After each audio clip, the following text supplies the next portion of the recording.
Welcome back to InjuryGuru.com. I'm Carla Schimmelfinnig, registered physical therapist. And let me say, if you have finished that first exercise program, you committed to that for a good 2 to 3 weeks, and now you're having less pain, then I am really happy for you. And I'm glad you're now viewing this video and the rest of the videos in this exercise program so that you can keep going and get to that point where you're having no knee pain and get back to doing all the things that you need to do. So for this exercise program, in order for you to start this one, I'm assuming that you're definitely having less pain, that you can sit for longer periods of time with that knee bent before that pain starts to come on, that you can squat and kneel and stoop to the floor with less pain, that you can go up and down stairs as well with less pain. So if you would definitely say that that's the case, then you are ready for this exercise program. I'm going to ask you to commit to this program for 2 to 3 weeks also.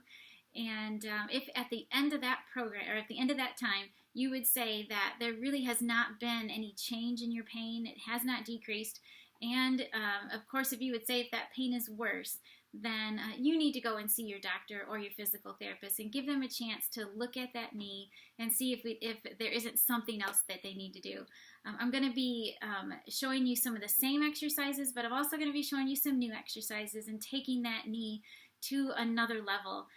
And so if you have the type of patellofemoral syndrome that may not respond to the exercises that I'm going to show you, then listen to your body and get to your doctor or your physical therapist.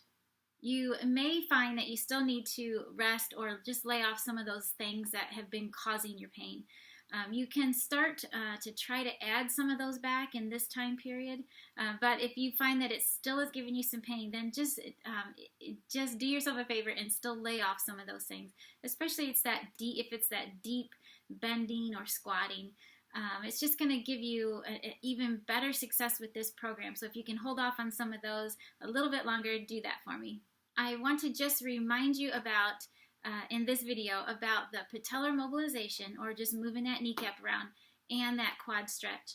So if you find that that kneecap on your painful side is still not moving quite as good as the good side, then make sure you keep up with that, and make sure you're assessing, or that you're looking at that good leg so you do have something to compare it to.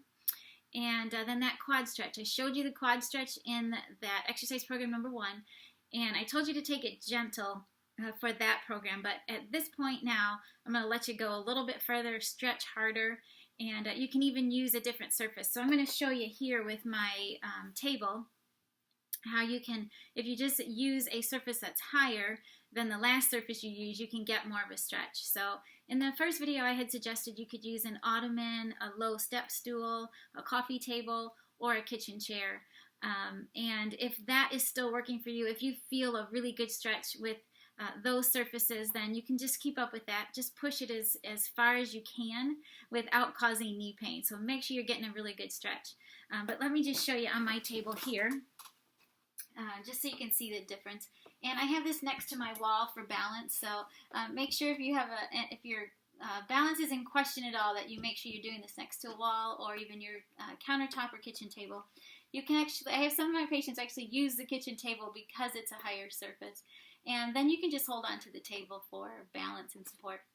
All right, so for that quad stretch, it's still just with my foot bent up, my painful leg, and bent up behind me, my foot just resting on that surface.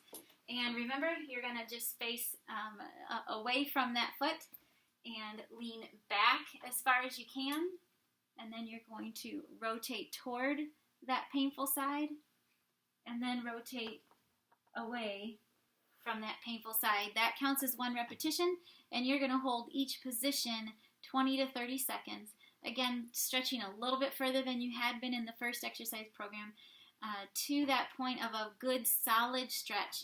You would say that you feel a really good stretch throughout that quad and even up into the hip a little bit. Make sure that you're not causing any of that typical knee pain. If you are, then you're just going a little too far.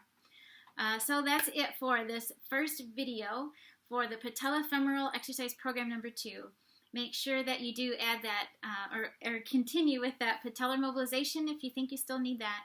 and then just push this quad stretch a little bit further. Or for some of you, a lot further if you can tolerate it. And view the rest of the videos in this exercise program, and just keep going. And let's see if we can't get you to that point of no pain and back to all those things that you need to do and want to do.